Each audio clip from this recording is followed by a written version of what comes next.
আজ আমরা যে নাটক নিয়ে কথা বলবো এটা আমাদেরই গল্প। অনেকেই বলছে এটা পাকিস্তানি সুপারহিট ড্রামা কভি मैं कभी তুমের নকল, নাকি এর চেয়ে অনেক বড় কিছু।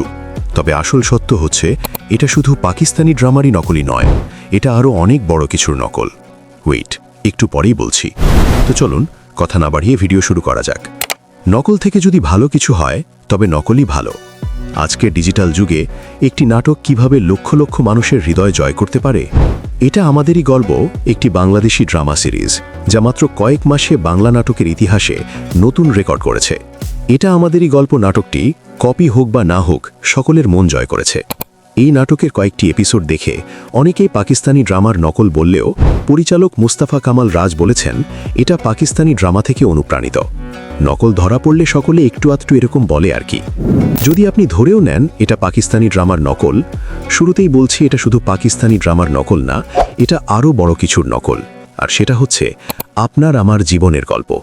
আপনি বিভিন্ন গ্রুপে বা এই নাটকের কমেন্ট সেকশন দেখলেই বুঝতে পারবেন মানুষ কতটা রিলেট করতে পারছে নিজেদের সাথে, এই নাটকের গল্পের সঙ্গে, এই নাটকের চরিত্রগুলোর সঙ্গে।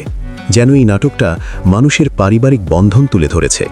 এখানে পারিবারিক অনেক সীমাবদ্ধতা রয়েছে, দ্বন্দ্ব রয়েছে, ভালোবাসা রয়েছে, মমত্ববোধ রয়েছে, এবং দর্শকরা যেন তাদের জীবনের সাথে রিলেট করতে পারে এই জন্য হার্ট ব্রেকিং ইমোশনাল সিন রয়েছে।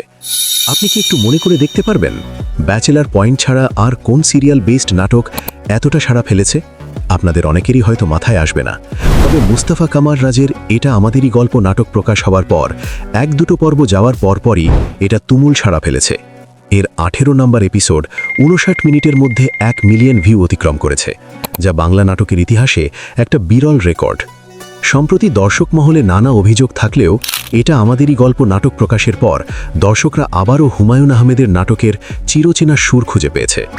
দর্শকরা বলছেন এটি হুমায়ুন আহমেদের নাটকের মতোই চিরচেনা পারিবারিক সুর। 2024 সালের বাংলা কন্টেন্টে এটি সাকসেসফুল হিসেবে চিহ্নিত এবং ইন্ডাস্ট্রির জন্য সেভিয়ার বলা হচ্ছে। দর্শকরা প্রমাণ করেছে ভালো গল্প ভালো নাটক হলে দর্শক মহলে আগের মতো সাড়া ফেলতে পারে। সো অডিয়েন্স, এটা আমাদেরই গল্প নাটকটা আপনাদের কাছে কেমন লাগে কমেন্টে জানিয়ে দিন। আজ আর নয়, দেখা হবে পরবর্তী কোনো ভিডিওতে।